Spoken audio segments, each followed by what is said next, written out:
Seorang gadis buta meminta tukang ke rumahnya untuk memperbaiki pipa air. Tukang memberikan senyum yang buruk. Matanya terus melihat wajah dan tubuh gadis itu. Dia mulai tergoda, tapi dia sangat berhati-hati. Dia menggunakan senter untuk menyenter mata gadis itu. Gadis itu tidak merespon ketika dia melihat cahaya. Nyali tukang semakin besar. Dia mencoba bertanya apakah gadis itu tinggal sendirian. Gadis itu sedikit gugup. Dia menggenggam tongkat di tangannya dan mengatakan dia tidak sendirian. Ada pacarnya yang tinggal bersamanya. Terdengar itu, tukang itu tiba-tiba tidak memikirkan ide buruk lagi. Dia bangun dan akan pergi. Tapi saat ia membuka pintu, dia melihat gadis itu sekali lagi. Kemudian dengan lembut menutup pintu. Tapi dirinya masih di dalam rumah. Tapi gadis itu tampaknya mendengar sesuatu yang salah. Segera pertanyakan siapa yang ada di rumah. Tukang menggenggam tinjunya. Dia tidak berani bernapas kuat. Gadis itu terus memukulkan tongkatnya, berteriak bahwa pacarnya akan segera kembali, dan nanti akan memukulnya hingga tewas. Saat ini, tukang semak panik.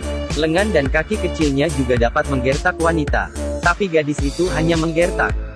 Dia memang punya pacar, dan juga sangat mencintainya, tidak pernah meninggalkannya karena dia buta. Bahkan bersedia untuk merawatnya sepanjang hidupnya. Itu adalah hari ulang tahunnya. Pacarnya tahu dia menyukai Jay Chou. Secara khusus mengirim album kesukaan. Untuk membuat gadis itu bahagia. Dia juga memakai headphone untuknya. Tapi ketika gadis itu tenggelam dalam musik yang indah, dan memimpikannya kehidupan yang indah di masa depan. Tapi tiba-tiba ada wanita lain di sekitarnya. Wanita itu melambaikan tangannya di depannya. Dia menemukan gadis itu tidak merespon. Dia langsung memeluk pacar gadis itu. Mereka bermesraan di depan gadis itu.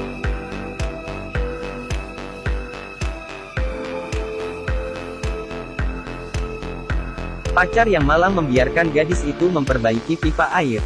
Gadis itu juga bodoh menyetujuinya. Akibatnya, dia bertemu tukang yang menjijikkan. Dia berjuang keras di depannya dengan tongkat kayu. Tapi dia tidak berhasil memukul apapun. Dia kira tukang sudah pergi. Dan akhirnya dia lega melihat penampilan gadis itu. Tukang tahu bahwa dia hanya menakut-nakuti orang. Keberanian naik lagi. Dia melihat gadis itu melepas pakaiannya dan bersiap untuk mandi. Tukang itu mengambil mantel gadis itu dan mencium baunya. Ekspresi masih sangat mabuk, tapi dia tidak segera memukul gadis itu. Karena dia memiliki banyak waktu. Manfaatkan kesempatan gadis itu sedang mandi. Tukang itu menyelinap ke kamar tidur gadis itu. Mulai membongkar barang. Semua barang berharga dimasukkan ke dalam tas. Saat dia menemukan pakaian dalam gadis itu, dia seperti kecanduan lagi. Namun saat dia berjalan dia terjatuh karena sesuatu barang. Dia segera mengambil senter. Melihat ini dia langsung ketakutan. Di depannya ada kaki besar. Melihat ada mayat di kamar. Tukang itu ketakutan. Tapi pintu kamar tiba-tiba terbuka. Dia melihat ke atas dan ketakutan. Gadis itu menatapnya dengan fokus. Tidak seperti orang buta, rupanya mata gadis itu sudah lama sembuh. Jadi dia bisa melihat dengan jelas ketika pacarnya selingkuh.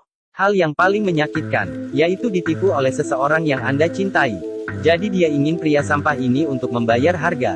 Dia meminta dokter untuk membantu menyembunyikan kesembuhannya. Lalu dia menemukan kesempatan untuk membunuh pacarnya. Gadis pintar seperti itu tentu tidak akan mati bersama pria sampah. Dia sengaja menggunakan ponsel pacarnya untuk menemukan tukang ini, agar dia menjadi kambing hitam. Tukang terus mengamati gadis itu. Tapi dia tidak tahu gadis itu juga terus mengawasinya.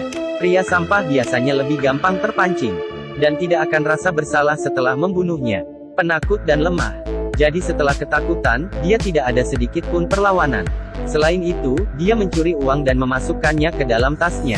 Polisi datang akan memperlakukannya sebagai pencuri. Ini adalah orang yang tepat. Sekarang dia hanya perlu menghabisi tukang itu. Kemudian berpura-pura tukang itu mati dengan pacarnya. Ceritanya berakhir di sini. Film pendek ini berjudul Invisible Man. Tuhan sedang melihat apa yang kita lakukan.